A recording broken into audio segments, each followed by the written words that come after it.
In the year 2000, Borders Group stood as the second largest bookstore chain in America, with over 200 stores across the United States and annual revenues exceeding $4 billion.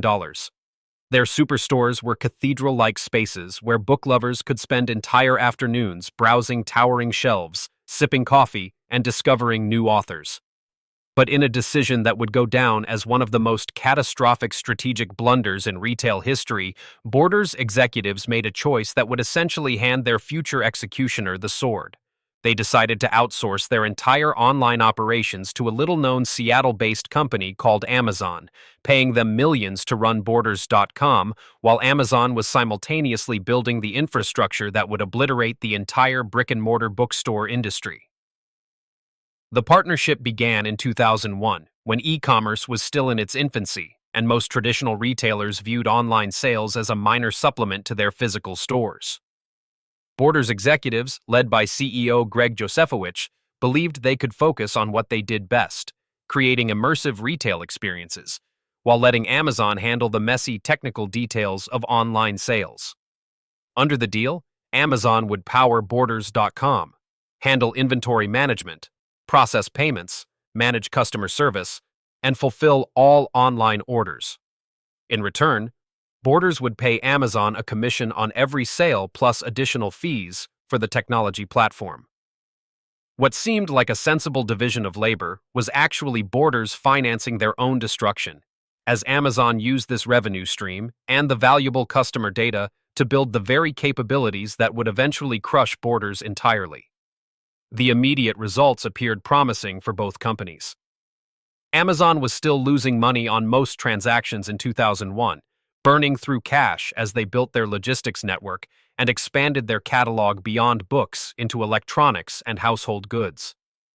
The Borders deal provided Amazon with crucial revenue and allowed them to achieve greater economies of scale in their warehouse operations. For Borders, online sales grew from virtually nothing to over $100 million annually by 2005, seemingly validating the partnership. However, this surface-level success masked a fundamental strategic error that was already beginning to reshape the competitive landscape.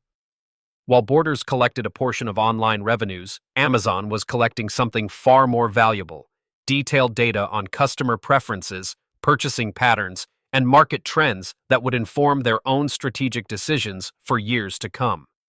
Amazon founder Jeff Bezos understood something that Borders executives missed entirely: that e-commerce wasn't just another sales channel, but a completely different way of doing business that would eventually dominate retail. While Borders was content to let Amazon handle their online operations, Amazon was using the partnership as a laboratory to perfect the technologies and processes that would define the future of retail. They were developing sophisticated recommendation algorithms, streamlining their supply chain, and building relationships with publishers and distributors. Every transaction processed through Borders.com taught Amazon something new about customer behavior, inventory management, or logistics optimization. Meanwhile, Borders remained focused on traditional retail metrics like sales per square foot and store traffic, completely blind to the digital revolution happening under their own brand name. The partnership also had devastating effects on Borders' ability to build direct relationships with their customers. In traditional retail, customer relationships were built through in-store interactions, loyalty programs, and personalized service from knowledgeable staff. But as shopping increasingly moved online, these relationships became digital, mediated by websites, email communications, and data analytics. Because Amazon controlled Borders.com, they owned these digital relationships entirely. When customers created accounts on Borders.com, their information went into Amazon's database. When they left reviews or created wish lists, that engagement data belonged to Amazon. When they received email recommendations or promotional offers, those communications came from Amazon's systems. Borders was effectively paying Amazon to steal their customers, creating a generation of book buyers who associated the Borders brand with Amazon's superior online experience. The financial structure of the deal became increasingly problematic as online sales grew and margins compressed throughout the retail industry. Borders was paying Amazon a commission of approximately 10% on all online sales, plus additional technology and fulfillment fees that brought their total costs to nearly 15% of revenue.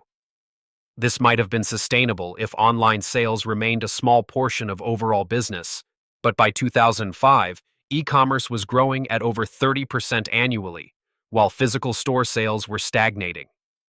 Borders found themselves in the impossible position of watching their most profitable channel, online sales, generate lower margins than their declining physical stores.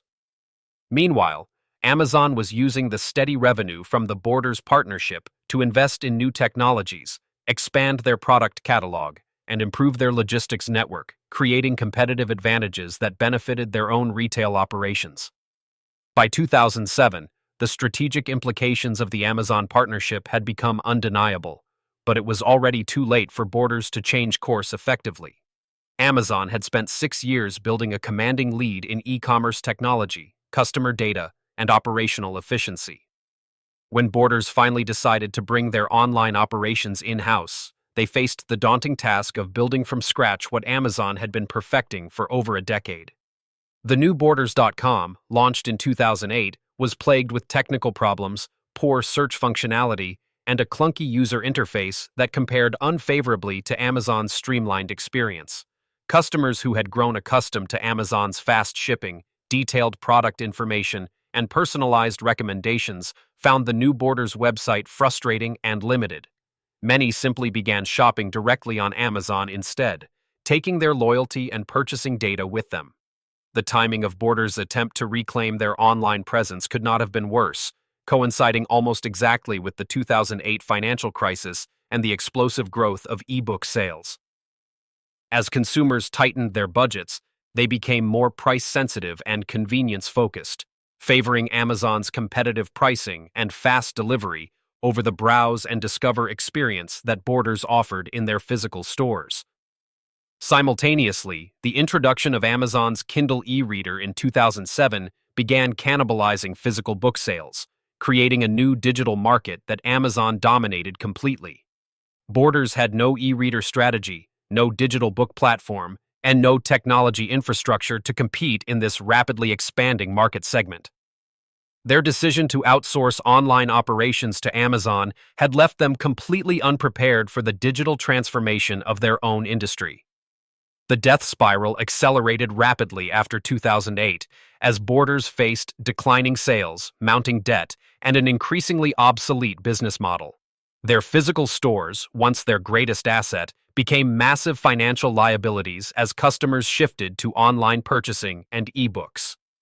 Store traffic declined by over 20% between 2008 and 2010, while same-store sales fell even more dramatically. Amazon, meanwhile, had grown into a retail giant with over $34 billion in annual revenue, powered by the infrastructure and expertise they had developed partly through their partnership with Borders. The company that Borders had paid to handle their online sales was now their primary competitor, armed with superior technology, better customer relationships, and a more efficient business model.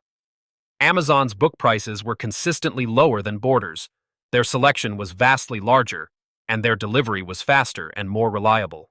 The final years of Borders' existence were marked by desperate attempts to find a viable path forward in an industry that had fundamentally changed around them.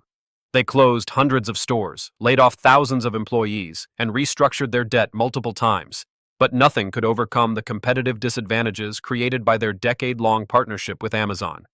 In February 2011, Borders filed for bankruptcy protection, and by September of that year, they had liquidated completely, closing their remaining 400 stores and eliminating over 10,000 jobs. The company that had once been Amazon's partner and customer had become another casualty of the digital revolution that Amazon had led. Jeff Bezos had achieved something unprecedented in business history. He had convinced a major competitor to pay him to destroy their own industry, collecting fees and data while building the capabilities that would eventually eliminate them entirely.